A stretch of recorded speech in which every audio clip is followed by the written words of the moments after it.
நம்ம இந்த வரைகங்களை முடிச்சபிக்கலாம். எங்கள் கண்மலை மீட்பருமாய் கர்த்தாவே, அடியேன் வாயின் வார்த்தைகளும் எங்கள் ஒவ்வொரு இருதயத்தின் தாரமும் உமசமுத்தில் பிரிதியாக இருப்பதாக. ஆமீன்.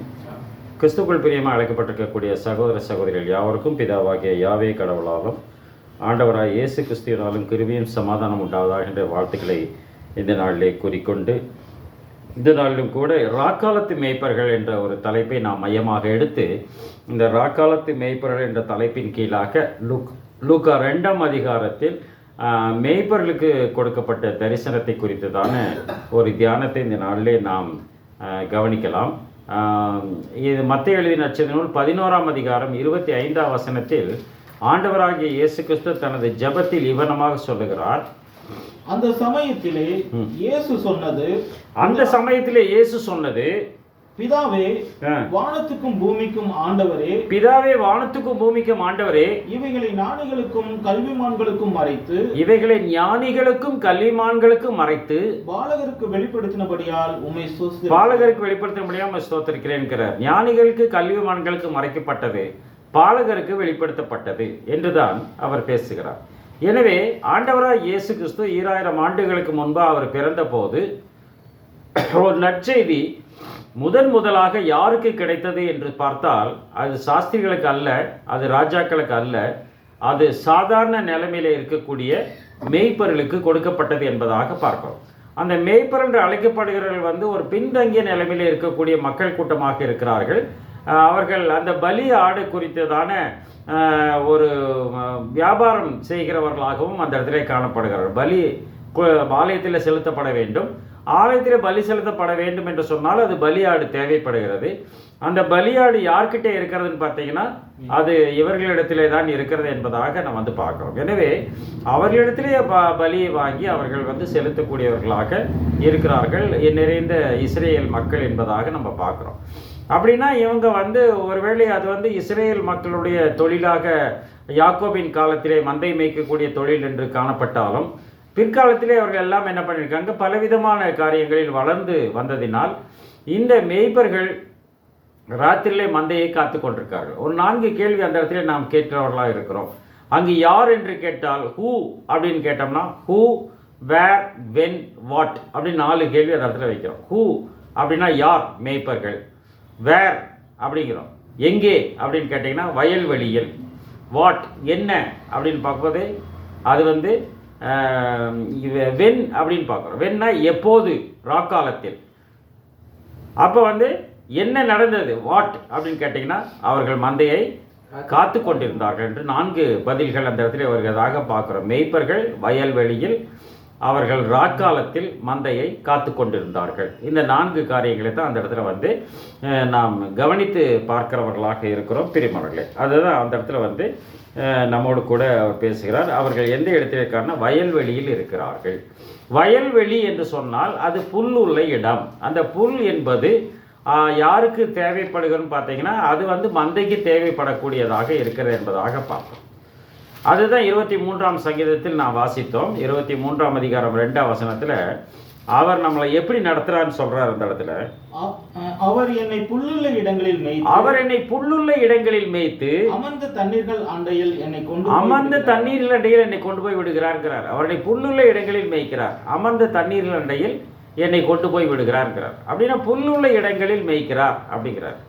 அப்படின்னா நாம் எதை நம்மை மேய்ச்சலுக்கு என்னை மேய்க்கிறான்னு தான் சொன்னார், மந்தையை மேய்க்கிறான்னு சொல்லலை. கர்த்தரின் ஆயராக இருக்கிறார், ஆண்டவரின் ஆயர் அப்படிங்கிறார், கர்த்தரின் மேய்ப்பராக இருக்கிறார். அப்போ நம்மை நாம ஆடுகளாக அந்த இடத்திலே பாவிக்கிறார்கள். அப்போ அந்த ஆடுகளுக்கு மேய்ச்சல் வேண்டும். அப்போ எதை மேய்கிறவர்களாக நாம் இருக்க வேண்டும் என்று கேட்டால், சங்கீத புத்தகங்களை படிக்கிற 37ஆம் சங்கீதம் 3ஆம் வசனம், சங்கீதம் 37 தேசத்தில் குடியிருந்து கர்த்தரை நம்பி நன்மை செய். நீ நல்ல செய்யணும், கர்த்தரை நம்பி தான் செய்யறோம். நம்ம சும்மால நம்ம செய்யல, கர்த்தரை நம்பி நன்மை செய். அப்புறம் தேசத்தில் குடியிருந்து சத்தியத்தை மேய்ந்து கொள்கிறார். அப்ப எதை மேய்ச்சலுக்கு நமக்கு எதை கொடுக்குறாரு? நம்ம புல்ல கொடுக்கல, நம்ம சத்தியத்தை கொடுக்குறாரு இல்லையா? சத்தியத்தை மேய்ந்து கொள்ளுங்கிறார். அப்போ சத்தியத்தை நாம் உணவாக எடுத்துக்கொள்ளுகிறவர்களாக இருக்க வேண்டும் என்பதாக பார்க்கிறோம். அப்போ அந்த உணவு, சத்தியம் என்ற உணவை ஆகாரமாக நாம் மேய்ச்சலுக்கு நாம் எடுத்துக்கொள்ள வேண்டும் என்று சொன்னால் எப்பொழுது எடுத்துக்கொள்வது அப்படின்னு வந்து நம்ம பார்க்கணும். எப்பெல்லாம் நம்ம சாப்பிடலாம்? வார்த்தைக்கு ஒரு கதை. பசிக்கும் போதெல்லாம் நம்ம சாப்பிடலாம். நல்ல வார்த்தை அது. பசிக்கும் போதெல்லாம் நம்ம சாப்பிடணும். பசிக்கும் போதெல்லாம் நாம் சாப்பிட வேண்டும் சொன்னால் ஒரு நாளைக்கு எத்தனை முறை பசிக்கும்? மினிமம் 3 முறை. குறைஞ்சது 3 முறை. குறைஞ்சது 3 முறை நமக்கு பசிக்கும். ஆனால் 3 முறை மட்டும்தான் நம்ம சாப்பிடுவோமா? 5 முறை. 5 முறை வந்து நம்ம சாப்பிடுவோம் இல்லையா? அதனால தான் வந்து அந்த இந்த நம்ம கடவுளை தொழுது கொள்ளுக்கிற பார்க்கணும்னா நம்ம ஒரு நாளைக்கு நான் 7 முறை கர்த்தரை தொழுது கொண்டேன்கிறார். அந்தி சந்தி மத்தியான நேரத்திலும் ஆண்டவரை நோக்கி முறையிடுவேன்கிறார். Minimum 3 times. இஸ்லாமியர் 5 வேளை தொழுகிறார்கள். நாம் 7 வேளை தொழுக வேண்டும் என்ற சங்கீத புத்தகத்திலே வந்து நம்ம வாசிக்கிறோம். அப்போ அந்த அளவுக்கு நம்முடைய மேய்ச்சல், இந்த சத்தியத்தை மீண்டு கொள்ளக்கூடிய பழக்கம் நமக்குள்ளாக்கி இருக்க வேண்டும் என்பதாகத்தான் பார்க்கிறோம். 40 ஏசாயா 40:5. ஏசாயா 40:5. கர்த்தரின் மகிமை வெளியரங்கமாகும். அப்ப சொல்றாரு கர்த்தரின் மகிமை வெளியரங்கமாகும்ங்கிறாரு. மாம்சமான யாவும் அதை ஏகமாய் காணும். மாம்சமான யாவரும் ஏகமாய் காணும் என்று காண்பார்கள் என்று சொல்லவில்லை. மாம்சமான யாவும் அதை ஏகமாய் காணும். ஆடு மாடு முதல் கொண்டு எல்லாமே ஆண்டவரை நோக்கி அவர்கள் பிரார்த்தனை செய்கிறார். கூப்பிடுற காக்கை குஞ்சுக்கு நான் ஆகாரம் கொடுக்கிறேன். அப்போ காக்கை குஞ்சுக்கு கூப்பிடுதானே அர்த்தம் இல்லையா? அப்போ மாம்சமான யாவும் அப்படிங்கிறார் அந்த இடத்துல, ஆகாரம் கொடுக்கிறார் இல்லையா? கர்த்தரின் மகிமை வெளியரங்கமாகும். மாம்சமான யாவும் அதை ஏகமாய் காணும். இப்போ இயேசு கிறிஸ்துவின் வருகையை வந்து மனுஷங்க மட்டும்தான் எதிர்பார்த்துட்டு இருக்கிறாங்கன்னு வேணால் நம்ம சொல்லலாம். தெரிந்தெடுக்கப்பட்ட விசுவாசிகள் மட்டும்தான் எதிர்பார்த்துட்டு கொண்டிருக்காங்கன்னு நம்ம சொல்லலாம். ஆனால் நமக்கு தெரியாது கூப்பிடுற காடுக்கை குஞ்சையும் அவர் ஆசீர்வதிக்கிறார் அப்படின்னா மிருகங்களும் அவரை எதிர்பார்த்து கொண்டிருக்கிறது என்பதாக நோவா கூப்பிட்டார், எல்லாம் கடலுக்குள்ளே போயிடுச்சு.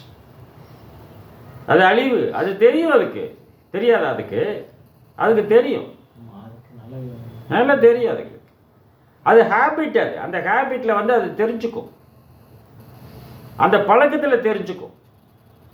அப்படின்னா அந்த மிருகங்களும் வந்து யோபு சொல்லும் போது மிருகங்களை கேட்டுப்பார் அவர் உங்களுக்கு அறிவிக்கும்ங்கிறார்,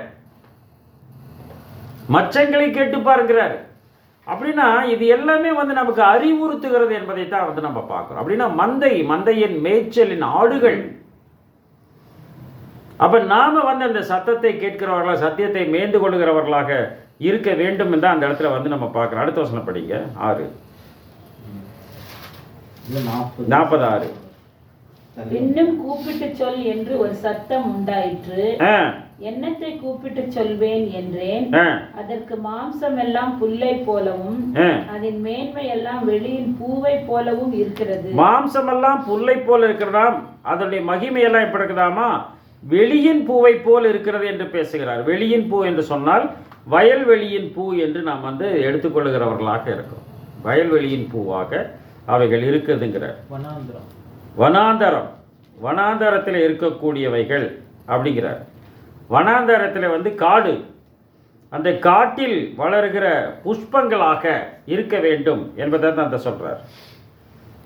இதை சொல்றாரு, கர்த்தரின் வாக்கு அதை உரைத்தது என்று வனாந்தரத்தில் கூப்பிடுகிற சத்தம் உண்டாயிற்று அப்படி சொல்றார். அப்ப இந்த வனாந்தரத்தில் கூப்பிடுகிற சப்தம் உண்டானதா அப்படின்னு பார்த்தோம்னா மார்க் எழுதின நற்செய்தி 1ஆம் அதிகாரம் 2-4. மார்க் 1:2-4. வனாந்தரத்தில் கூப்பிடுகிற சத்தம். இதோ நான் என் தூதனை உமக்கு முன்பாக அனுப்புகிறேன். இதோ நான் என் தூதனை உனக்கு முன்பாக அனுப்புகிறேன். அவன் உமக்கு முன்னே போய் உமக்கு வழியை ஆயத்தம் பண்ணுவான். இந்த தூதன் உனக்கு முன்னாடி போய் உங்களுக்கு வழியை ஆயத்தம் பண்ணுவாரு அப்படின்னு என்றும் கர்த்தருக்கு வழியை ஆயத்தப்படுத்துங்கள், அவருக்கு பாதைகளை செவி பண்ணுங்கள் என்று வனாந்தரத்திலே கூப்பிடுகிறவனுடைய சத்தம் உண்டாகும். இந்த ஏசாயா பக்தன் சொன்னதோடைய நிறைவேறுதல் என்று வனாந்தரத்திலே கூப்பிடுகளுடைய சத்தம் உண்டானது என்று யோவான் ஸ்நானகன் பற்றி பேசுகிறேன். அப்படின்னா வனாந்தரத்தில் கூப்பிட்ட சத்தம் யாருடைய சத்தம்?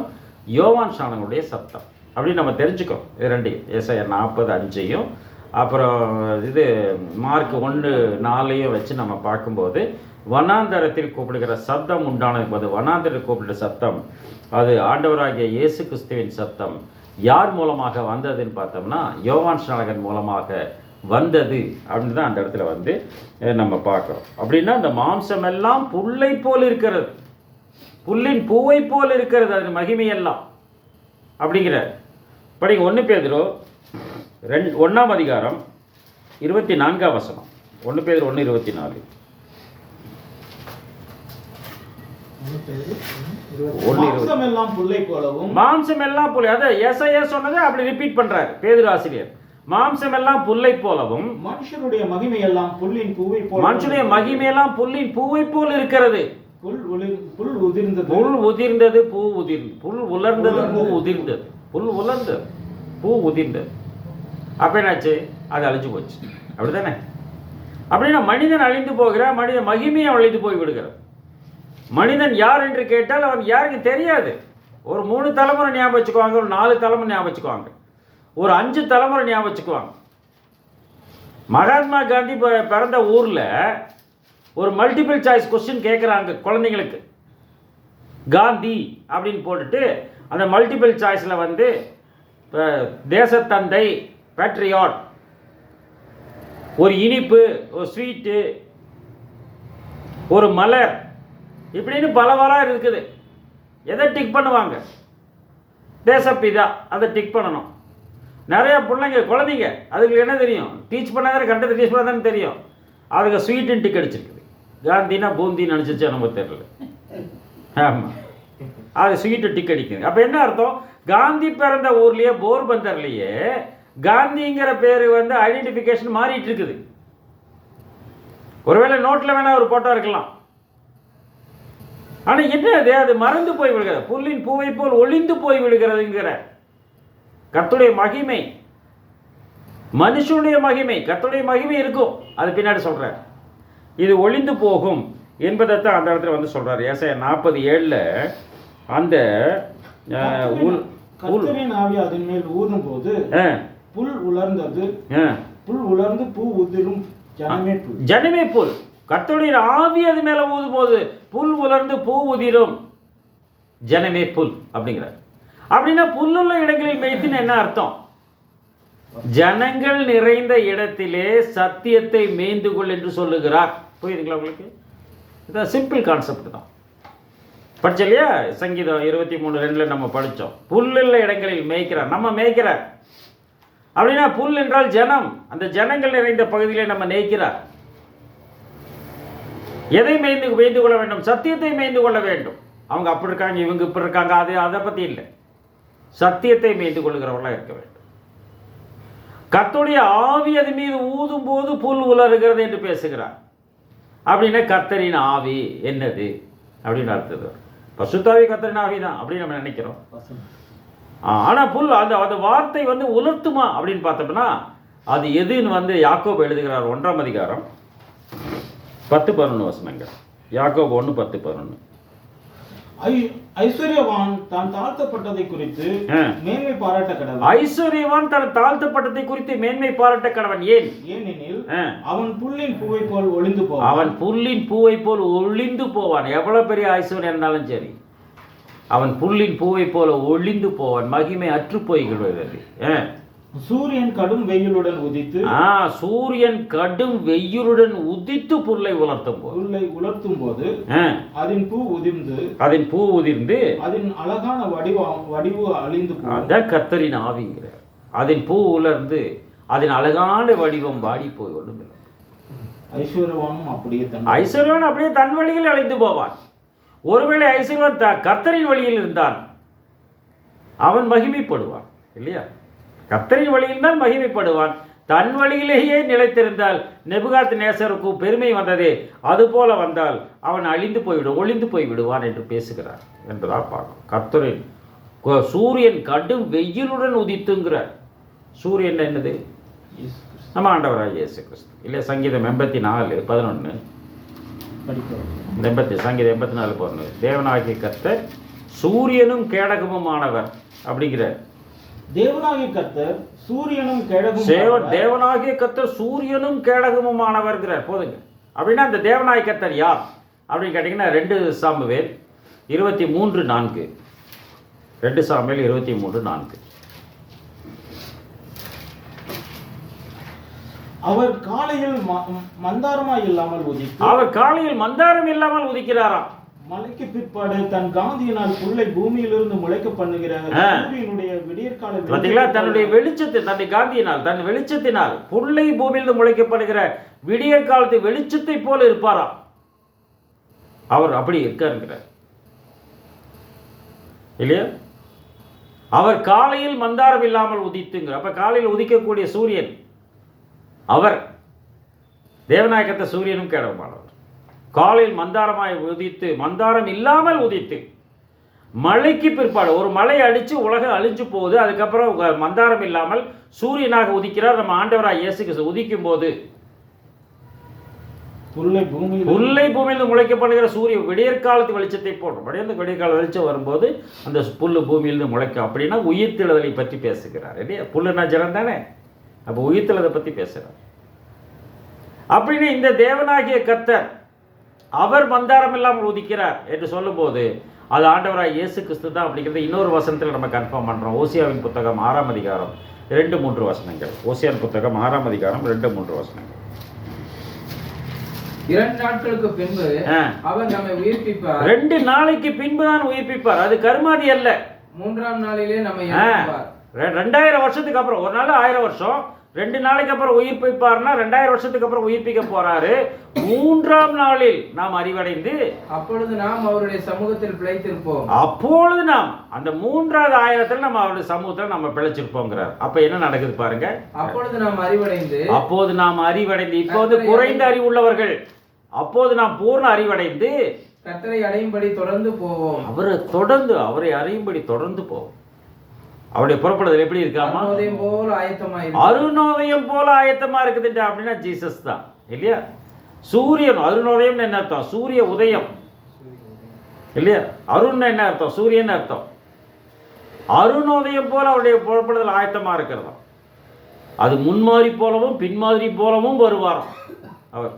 அப்படின்னா இயேசுவின் வருகை என்பது 2 வகையாக பிரிக்கிறார். அந்த வருகையில் சூரியனாக கடும் வெயிலுடன் உதிக்கும் போது நீங்கள் அந்த இளங்காலையிலே எந்திரிச்சிடணும்.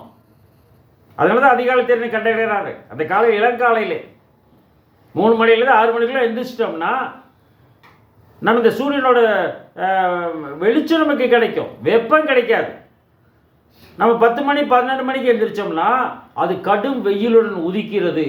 அப்போது ஐஸ்வர்யம் அப்படியே தன் வழிகளில் வாடி போவான் என்று பேசுவதாக அந்த இடத்துல நம்ம பார்க்கிறோம். மல்கியாவின் புத்தகம் 4ஆம் அதிகாரம் 2ஆம் வசனம்.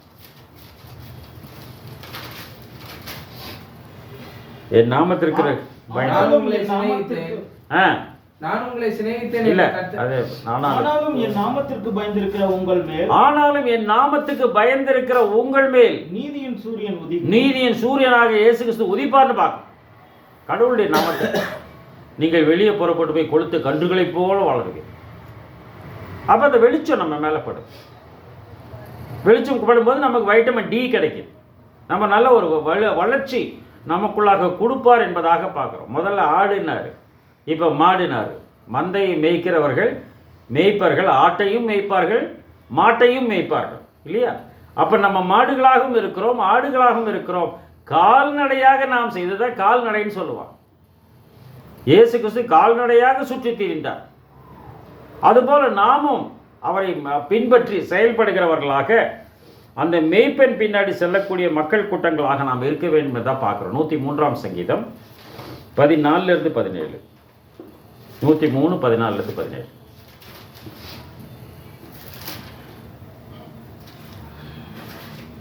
தம்முடைய உருவம் இன்னதென்று நம்முடைய உருவம் என்னன்னு அவருக்கு தெரியுங்கிறாரு. அவர் அறிவார். நாம் மண் என்று நினைவு கூறுகிறார். நம்ம வெறும் மண்ணு தான் அப்படின்னா அவருடைய பார்வையில் நம்ம மண்ணு தான். நம்முடைய பார்வையில் நம்ம பெரிய ஆளாக காணப்படலாம்.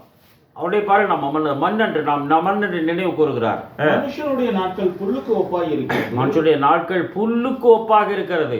வெளியின் புஷ்பத்தை போல் பூக்கிறான். வெளியின் புஷ்பத்தை போல, வயல்வெளியின் புஷ்பத்தை போல, வனாந்தரத்தின் புஷ்பத்தை போல அவன் பூக்கிறான். பார்க்கறதுக்கு நல்லா இருக்கு, அன்னைக்கே வாடி போயிடுவான்.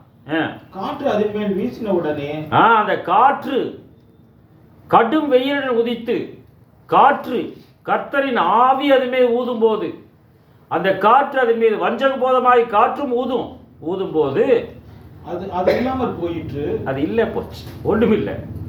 அது இருந்த இடமும் இனி அதை அறியாது. அது இருந்த இடமும் அறியாது, எல்லாம் தான் போயிடுச்சு, அவ்வளோதான்.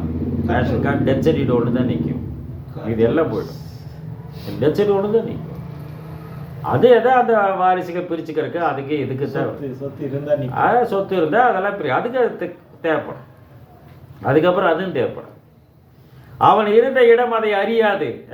கர்த்தருடைய கிருபையோ அவருக்கு பயந்தவர்கள் மேலும், கர்த்தருடைய கிருபையுடைய பயந்தவர்கள் மேலும். எப்போது பயப்படுவார்கள்? பகலிலா, ராத்திரியிலா? ராத்திரியில தான் பயம். ராக்காலத்தில், அதான் ராக்காலத்து மேய்ப்பர்கள் பயந்திருக்கக்கூடிய காலம். அந்த பயந்திருக்கக்கூடிய காலத்தில் தான் என்ன பண்ணுற, பயப்படாதிருங்கள் அப்படின்னு ஒரு வெளிச்சம் வருது, ஒரு வார்த்தை வருகிறது. பயப்படாதீர்கள், எல்லா ஜனங்களும் மீது சந்தோஷம் உண்டாக்கும் நற்செய்தி உங்களுக்கு அறிவிக்கிறேன் என்று அந்த பிரகாசம் வந்து அவரிடத்திலே கிடைக்கிறது, வாக்காலத்திலே கிடைக்கிறது. அவருக்கு பயந்தவர்கள் அப்படின்னு பேசுறாரு அந்த இடத்துல. கர்த்தருடைய கிருபையோ அவருக்கு பயந்தவர்கள் மேலும், கர்த்தருடைய கிருபை அவர்களுக்கு பயந்தவர்கள் மேலும் இந்த ராக்காலத்தில் அவருடைய நீதி அவர்கள் பிள்ளைகளுடைய பிள்ளைகளின் மேலும், அவருடைய நீதி அவருடைய பிள்ளைகளின் பிள்ளைகள் மீதும் இருப்போம், அனாதையா என்றென்றைக்கும் இருக்கும் அப்படின்னு அந்த இடத்துல பேசுறாரு. எஸ்ஐயா 40:8 படிங்க. என்றென்றைக்கும் நிற்குங்கிறாரு. எது? அவருடைய கிருபை, அவருடைய நீதி. புல் உலர்ந்து பூ உதிரும், நமது தேவனுடைய வசனமோ என்றென்றைக்கும் நிற்கும். அப்ப என்னென்றைக்கும் நிற்கிறது எதுன்னு பார்த்தீங்கன்னா நம்முடைய தேவனுடைய வசனமோ என்னென்றைக்கும் நிற்குங்கிறார். எப்படி நிற்கும் அப்படின்னு கேட்டீங்கன்னா அது 1 பேதுரு 2ஆம் அதிகாரம் 25ஆம் வசனம்.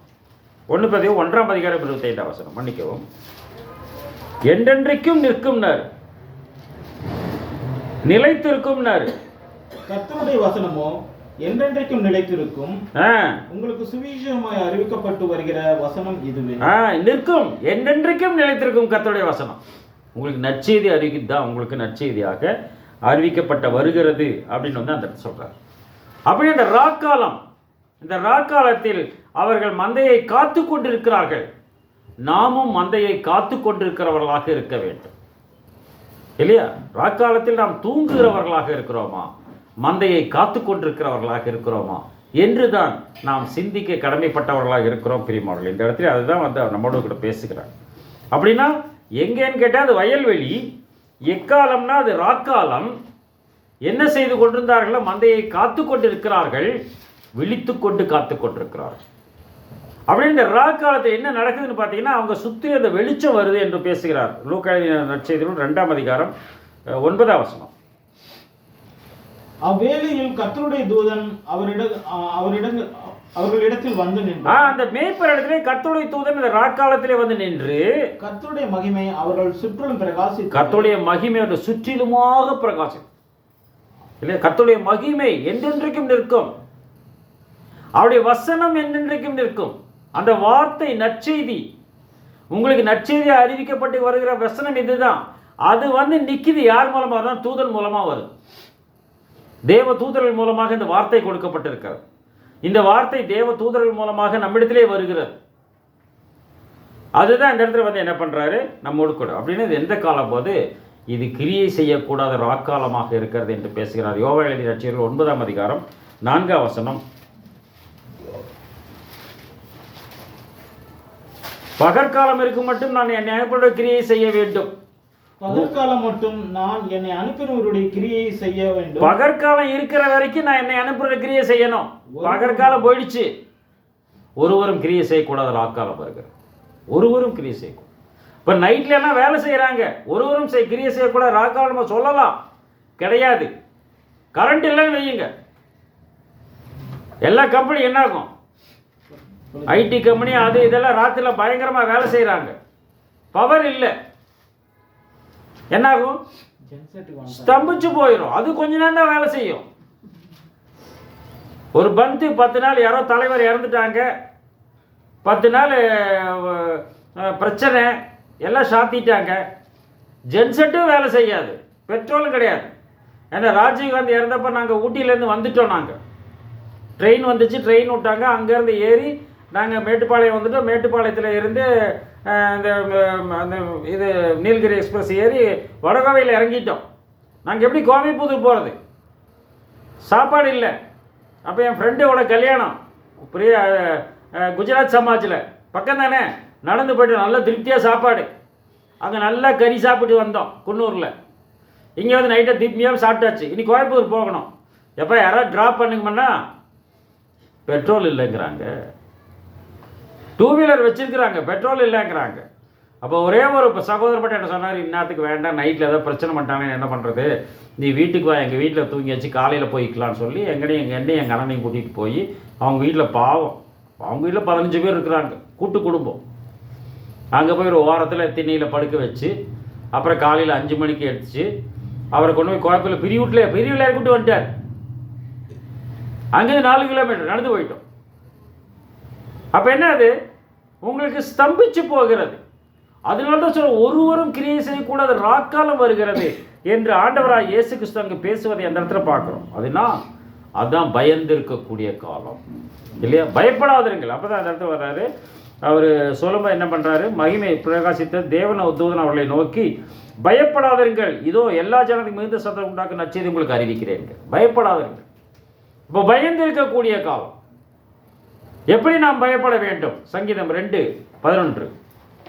சங்கீதம் 2:11.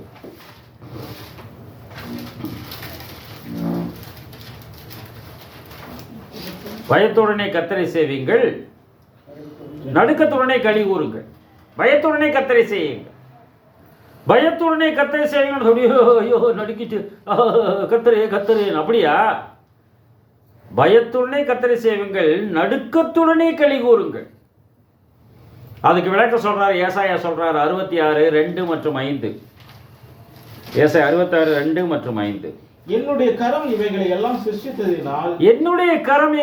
சிருஷ்டித்ததினால் இவைகள் எல்லாம் உண்டாயின என்று கர்த்தர் சொல்லுகிறார். எல்லாம் அவர் நான் சிருஷ்டித்தேன், நான் உண்டாக்கினேன்னு கர்த்தர் சொல்லுகிறார். ஆனாலும் சிறுமைப்பட்டு ஆவியில் நொறுங்குண்டு என் வசனத்துக்கு நடுங்கிறவனையே நோக்கி பார்ப்பேன். நடுக்க எப்படி வரணும்? குளிர்ல வர நடுக்கம் இல்லை, என் வசனத்துக்கு நடுங்கிறவனே நோக்கி பார்ப்பேன்கிறார்.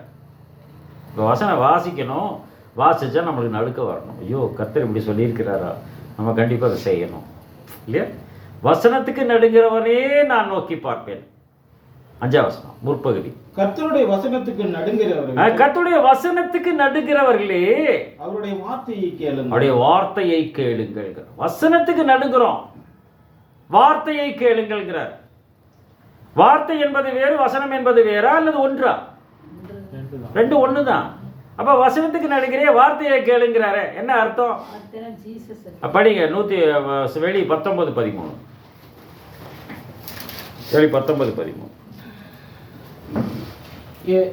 ரத்தத்தில் தோய்க்கப்பட்ட வஸ்திரத்தை தரித்திருந்தார். அவருடைய நாமம் கடவுளுடைய வார்த்தை. அப்படின்னா வார்த்தையை கேளுனா யார்கிட்ட கேட்கணும்? ஜீசஸ்ட்டு கேட்கணும். வசனத்தை வாசிக்கும் போது நடுக்க வரும். அந்த நடுக்க வரும்போது யார்கிட்ட கேட்கணும்? வார்த்தையானவர்கிட்ட கேட்கணும். ஜீசஸ். புரியுதுங்களா? இப்படி தான் அந்த வசனத்தை நம்ம வந்து வசனமும் வார்த்தைன்ற ஒன்றாக இருந்தாலுமே வசனம் என்பது சொல்லப்பட்டுகிற பைபிளில் சொல்லப்பட்டிருக்கக்கூடியவர்கள் வசனங்கள் இல்லையா? வசனமோ என்றென்றைக்கும் நிலைத்திருக்கும் படித்தோம் இல்லையா? வார்த்தை வசனம் என்றென்றைக்கும் நிலைத்திருக்கும் தான் படித்தோம். ஆனால் அந்த வசனத்தை கொடுப்பது யாருன்னு கேட்டீங்கன்னா வார்த்தையானவர். வசனத்தை நீங்கள் உச்சரிச்சிங்கன்னா அது வார்த்தையாகும். அப்போ என்னது? அது செயலுக்குள்ளாக நாம் கொண்டு வர வேண்டும் என்பதாக பார்க்குறோம். 103ஆம் சங்கீதம் 20ஆம் வசனம். 103ஆம் சங்கீதம் 20ஆம் வசனம்.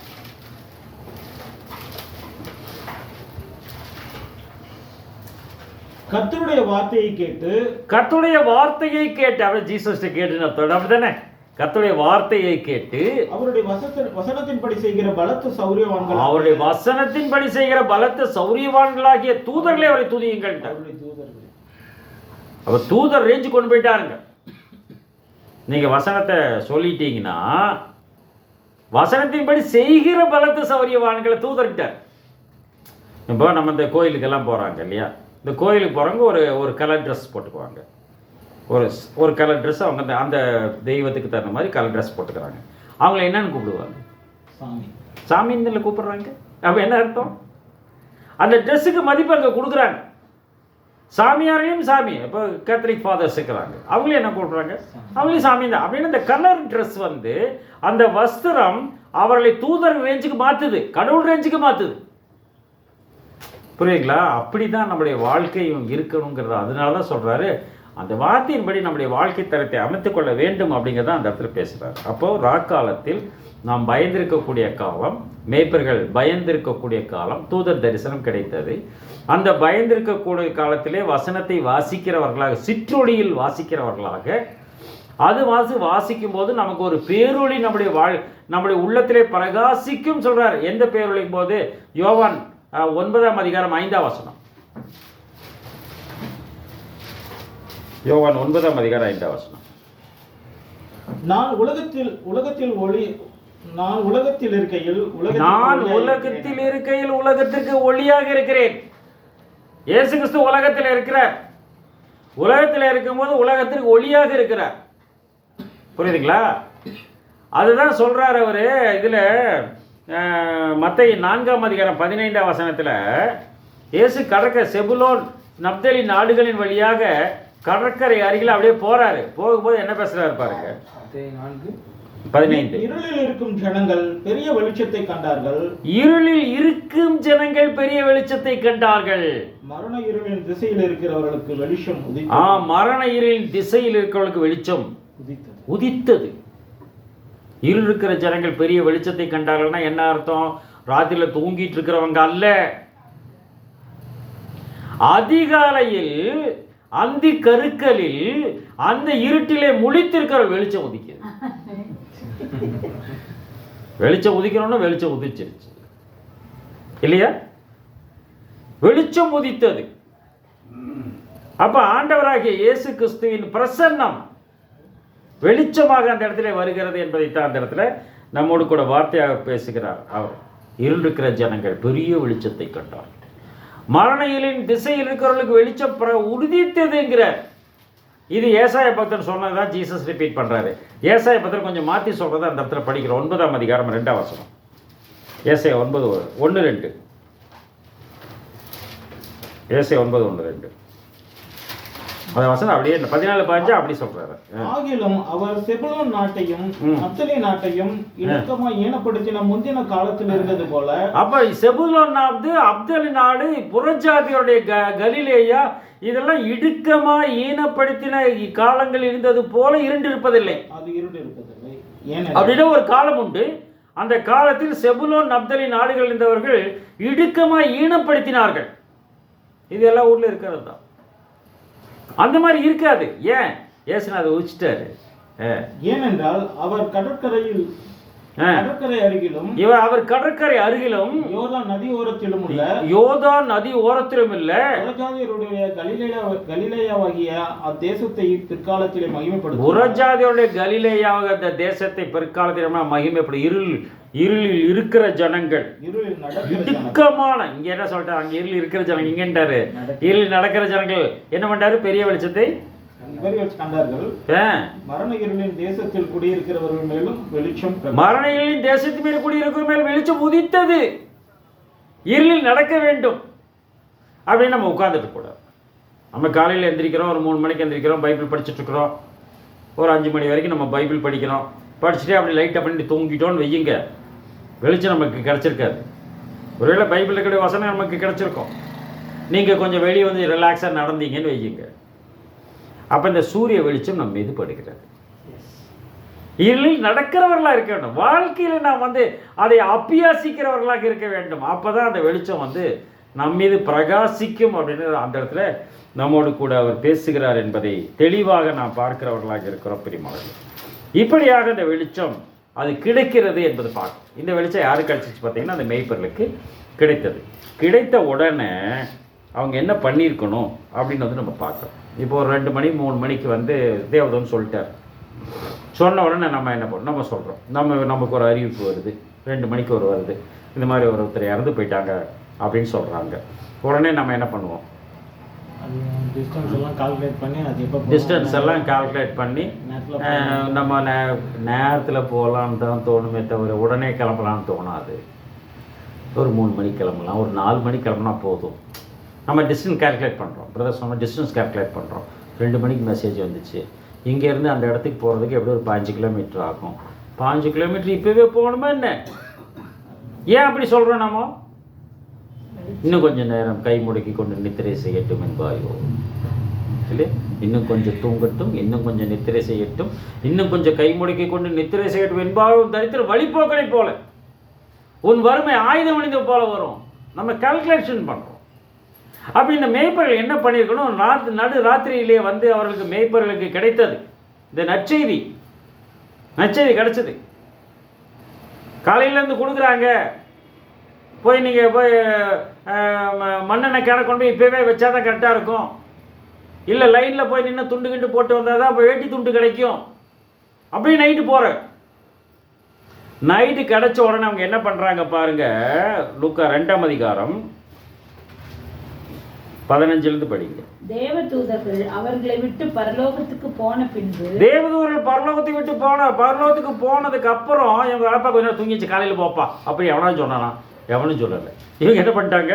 மேய்ப்பர்கள் ஒருவரை ஒருவர் நோக்கி, நான் பெத்லகேம் ஊருக்கு போய் நடந்ததாக கர்த்தரால் நமக்கு அறிவிக்கப்பட்ட இந்த காரியத்தை பார்ப்போம் வாருங்கள் என்று சொல்லி. எவனாவது வேண்டாம் சொன்னானாங்க? உட்ரா காலையில் போய்க்கலான்டா அப்படின்னு சொன்னாங்களா? யாரும் சொல்லலை. அவர்கள் கேட்டார்கள். கேட்ட உடனே என்ன பண்ணார்கள்? பகிர்ந்து கொண்டு தீவிரப்பட்டார்கள். சொல்லி தீவிரமாய் வந்து மரியாளையும் யோசேப்பையும் முன்னணியிலே கிடத்தி இருக்கிற பிள்ளையையும் கண்டார்கள். என்ன பண்ணிட்டாங்க? அவங்க தீவிரமாய் வந்து உடனே கிளப்பிட்டாங்க. கூலியாளர்கள் மந்தையை ஒப்படைத்து விட்டு சென்று இருக்க வேண்டும். மந்தையை அப்படியே அம்மன் விட்டு போக முடியாது இல்லை. கூலியாள்கிட்ட நீ பார்த்துக்கோ, நாங்கள் போயிட்டு வந்துடுறோம். தாவீதின் ஊரில் வந்து பிறந்திருக்கிறாரு, கர்த்தராகிய இயேசு கிறிஸ்து பிறந்திருக்கிறாரு, பிள்ளை துணிகள் சுற்றி இருக்க முன்னணியில் கிடத்தியிருக்க காண்பீர்கள், இது ஒரு அடையாளம். தீவிரமாய் வந்தார்கள். அவர்கள் என்ன செய்தார்கள்? பிள்ளையும் தாயும் கிடத்திருக்க கண்டார்கள். கண்டு அடுத்த வசனம் 17. அந்த பிள்ளையை குறித்து தங்களுக்கு சொல்லப்பட்ட சங்கதியை பிரசித்தம் பண்ணினார்கள். அந்த குழந்தையை பற்றி என்ன உடனே அனௌன்ஸ் பண்ண ஆரம்பிச்சிட்டான், உடனே சொல்ல ஆரம்பிச்சிட்டான். இதான் நடந்தது. அது மட்டும் இல்லை, அப்போ வெடிஞ்சிருக்கும் இல்லையா? வெடிஞ்சிருக்கும். அதனால அப்போ தானே சொல்ல முடியும், இல்லை சொல்ல முடியாது இல்லையா? அப்போ கேட்டவங்க என்ன பண்ணாங்க பாருங்க. அடுத்தது, மேய்ப்பராலே தங்களுக்கு சொல்லப்பட்டதை கேட்ட யாவரும் அவைகளை குறித்து ஆச்சரியப்பட்டார்கள். மேய்ப்பராலே சொல்லப்பட்டதை கேட்ட யாவரும் அதை குறித்து ஆச்சரியப்பட்டார்கள். அப்படின்னா அவங்க சொன்னார்கள், அவர்கள் கேட்டார்கள், அவர்கள் பகிர்ந்து கொண்டார்கள், தீவிரப்பட்டார்கள், சென்றார்கள், கண்டார்கள். கண்டது மாத்திரம் அல்ல, அதை பிரசித்தி பண்ணினார்கள், அதை அறிவித்தார்கள். குழந்தையை கண்டார்கள். குழந்தையை வணங்கினார்களா? வணங்கல. குழந்தையும் வணங்கலைங்க அவங்க. அதுக்கு பிறகு என்ன பண்ணிட்டாங்களா? அடுத்த வசனம் பாருங்க, 20ஆம் வசனம் படிங்க. மேய்ப்பர்களும் தங்களுக்கு சொல்லப்பட்டதின்படியே கேட்டு கண்ட எல்லாவற்றுக்காகவும் கடவுளை மகிமைப்படுத்தி, தாங்கள் கேட்டு கண்ட எல்லாவற்றிற்காகவும் கடவுளை மகிமைப்படுத்தி துதித்துக் கொண்டு திரும்பி போனார். கடவுளை மகிமைப்படுத்தி கடவுளை துதித்துக் கொண்டு திரும்பி போகிறார்கள். பிள்ளையோ பிரஸ்தாபப்படுத்தினார்கள். இதை நம்ம செய்ய வேண்டியது. ஆனால் சாஸ்திரிகள் என்ன பண்ணாங்க? அவங்க குழந்தைய உழுந்து வணங்கினாங்க, குழந்தை இயேசு வணங்கினாங்க, பிரசித்தி பண்ணாங்களா? தங்க தேசத்துக்கு போயிட்டாங்க. அதனால தான் தெரியல, போன சாஸ்திரிகள் யார் நமக்கு தெரியல இல்லையா? மற்ற 2 பரல அவர்கள் சாஷ்டாங்கமாய் விழுந்து அதை பணிந்து, பிள்ளையும் தாயும் கண்டு அதை பணிந்து கொண்டு. அப்போ அந்த சாஸ்திரிகள் யாரை பணிந்து கொண்டார்கள்? குழந்தை இயேசுவை பணிந்து கொண்டார்கள். குழந்தையின் தாயை பணிந்து கொள்ளவில்லை இல்லையா?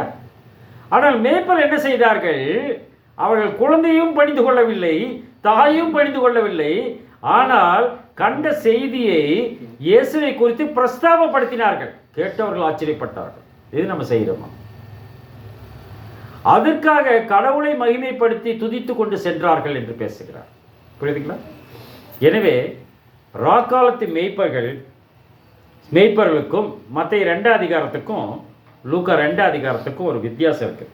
என்ன வித்தியாசம் இருக்குது அப்படின்னு நம்ம பார்த்தோம்னா, அங்கே வருகிறது சாஸ்திரிகள், இங்கே வருவது மேய்ப்பர்கள். மத்திய 2 சாஸ்திரிகள், லூக்கா 2 மேய்ப்பர்கள். அங்கே எந்த இடம்னு பார்த்தீங்கன்னா அது கிழக்கிலே நட்சத்திரத்தை கண்டார்கள். இது எங்கேன்னு பார்த்தீங்கன்னா இது இடம் வயல்வெளி. மூன்றாவது காலம் 2 ஆண்டுகளுக்குள்ள. ஏன்னா பிள்ளையை கண்டார்கள்ங்கிறார், குழந்தைன்னு சொல்லலை. அந்த பையனை போய் பார்த்தாங்கன்னு தான் சொல்கிற சாஸ்திரிகள். இங்கே வந்து என்ன பண்ணுறாங்க, காலம் உடனே நடந்த நிகழ்வு அப்படின்னு வந்து பார்க்குறோம். அன்றைய தினமே, அன்றைய இரவே புறப்பட்டு சென்றார்கள். அப்போது வழி நடத்தியது, சாஸ்திரிகளை வழி நடத்தியது நட்சத்திரம். நம்ம பார்த்தோம் ஏற்கனவே இல்லையா, சாஸ்திரிகளை வழி நடத்தியது நட்சத்திரம். ஆனால் மேய்ப்பர்களை வழி நடத்தியது தேவதூதன். எது முக்கியம்? நட்சத்திரத்தின் படி நாம் செயல்படுகள் இருக்கிறோமா, அல்லது தேவதூதன் சொல்லுக்கு கீழ்பட்டு நாம் செய்கிறவர்களாக இருக்கிறோமா? இது ரெண்டையும் வந்து நாம் ஆய்வு செய்கிறோம். இந்த நட்சத்திரம் வந்து வழிகாட்டிய நிமித்தமாக அறிவிக்கப்பட்டது துர்ச்செய்தி.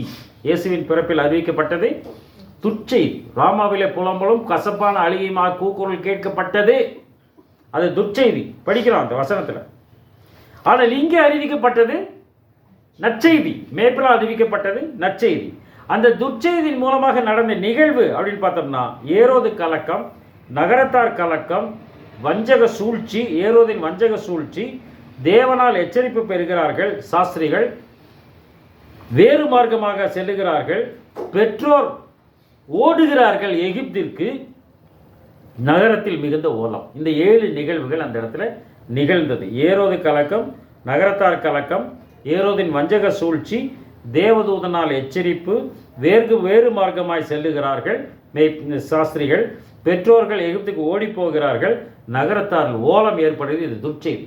ஆனால் இங்கு நடந்ததோ என்னவென்று பார்த்தால் இந்த நற்செய்தி மேய்ப்பர்கள் மூலம் கிடைக்கிறது. அவர்கள் ஏய்ப்பர்கள் கேட்டார்கள், ஒருமனப்பட்டார்கள், 2வது 3வது சென்றார்கள், 4வது கண்டார்கள், 5 பிரசித்திப்படுத்தினார்கள், 6 கடவுளை மகிமைப்படுத்தினார்கள், துதித்து கொண்டு திரும்பி சென்றார்கள். இதுதான் மேய்ப்பர்கள். இதில் எதிலே நாம் இருக்கிறோம் என்று நாம் பார்க்க வேண்டும். அங்கு அது மாத்திரமல்ல, அவர்கள் பிள்ளையை பணிந்து கொண்டார்கள் சாஸ்திரிகள், இவர்களோ பிள்ளையையும் பணிந்து கொள்ளவில்லை. அப்படின்னு என்ன பண்ணுறோம், ரெண்டையும் வந்து நம்ம கம்பேர் பண்ணி நம்ம வந்து படிக்கிறவர்களாக இருக்கிறோம் பிரிப்பவர்கள். இதில் வந்து இயேசுவின் பிறப்பின் நற்செய்தியை பெற்றுக்கொண்ட சாஸ்திரிகளா, பிறப்பின் நற்செய்தியை பெற்றுக்கொண்ட மெய்ப்பர்களா? இந்த நற்செய்தி நமக்கு ராக்காலத்தில் கிடைக்கிறதா, அல்லது அது விழுந்த பின்பு கிடைக்கிறதா? நாம் புல்லாக இருக்கிறோமா, அல்லது சத்தியத்தை மேய்ந்து கொள்ளுகிறவர்களாக இருக்கிறோம்? புரியுதுங்களா? இயேசு அன்று பிறந்தார், அன்று மட்டும்தான் பிறந்தாரா, அதுக்கப்புறம் அவர் பிறக்கவில்லையான்னு கேட்டால், ஆமாங்க அன்னைக்கு தான், அதுக்கப்புறம் பிறந்தார் எப்படிங்க நீங்கள் சொல்லுவீங்க அப்படின்னு நீங்கள் கேட்கலாம். கலாத்தியர் 4ஆம் அதிகாரம் 19ஆம் வசனம். கலாத்தியர் 4ஆம் அதிகாரம் 19ஆம் வசனம்.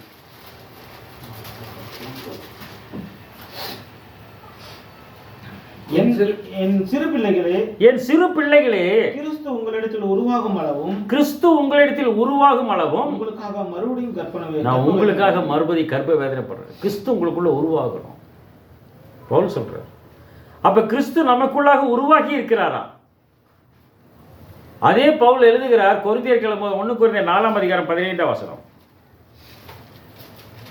அப்ப கர்ப்ப வேதனைப்படுறது யாருன்னு பார்த்தோம்னா பவுல் வேதனைப்படுகிறார். அப்ப ஒவ்வொரு சகோதரனுக்கும் சகோதரிக்கும் அந்த வேதனை வர வேண்டும் என்பதா பார்க்கிறோம். கிறிஸ்துவுக்குள் 10,000 வாத்தியாயர்கள் உங்களுக்கு இருந்தால், 10,000 வாத்திமார் இருந்தாலும் சரி, தகப்பன்மார் அநேகர் உங்களுக்கு இல்லை. தகப்பன்மார் நிறைய கிடையாது. கிறிஸ்து இயேசுவுக்குள் சுவிசேஷத்தினால் நான் உங்களை பெற்றேன். கிறிஸ்து இயேசுவுக்குள் சுவிசேஷத்தினால் உங்களை பெற்றெடுத்தேன். அப்படி நமக்குள்ள பிறந்தது யாருன்னு கேட்டீங்கன்னா கிறிஸ்து. கிறிஸ்து எப்போது பிறந்தாரோ அந்த பிறப்பின் நற்செய்தியை நம்ம என்ன பண்ணணும்னு கேட்டீங்கன்னா சொல்லணும். யார்கிட்ட சொல்லணும்? நான் யார்கிட்ட போய் சொல்லுவேன்? நான் சொன்ன கேட்பாங்களா அப்படிலாம் நம்ம நினைக்கணும் அவசியமே இல்லை. அவர் உங்களை வழி நடத்துவதற்கு நீங்கள் ஒப்பு கொடுத்தால் போதும். காலையில் எந்திரிச்சு நீங்கள் பைபிள் படிச்சிங்கன்னா போதும். ஒரு அரை மணி நேரமோ 10 நிமிஷமோ 1 மணி நேரமோ நீங்கள் படிச்சிங்கன்னா அவர் ஆட்டோமேட்டிக் என்ன பண்ணுவார்? அவர் எடுத்து பயன்படுத்திடுவார். இதான் நடக்கக்கூடியது. அதுதான் பார்க்கணும். இறுதியாக அவர்கள் என்ன செய்தார்கள்னா 20ஆம் வசனம் நம்ம படித்தோம். மேய்ப்பர்களும் தங்களுக்கு சொல்லப்பட்டதின்படியே கேட்டு கண்ட எல்லாவற்றிற்காகவும் கடவுளை மகிமைப்படுத்தி துதித்து கொண்டு திரும்பி போனார்கள். இதுதான் நம்ம செய்ய வேண்டியது. நம்ம சரண்டர் பண்ணிடுறோம், நம்ம ஒப்பு கொடுத்துட்றோம், நம்முடைய நேரத்தை ஒதுக்குறோம். நம்முடைய நேரத்தை ஒதுக்குனா அவர் என்ன பண்ணிடுவார், எடுத்து பயன்படுத்த ஆரம்பித்து விடுவார். பிதாவாகிய யாவே கடவுள் ஆண்டவராகிய இயேசு கிறிஸ்து கொண்டு இந்த வார்த்தைகளை ஆசீர்வதிப்பாராக. ஆமென்.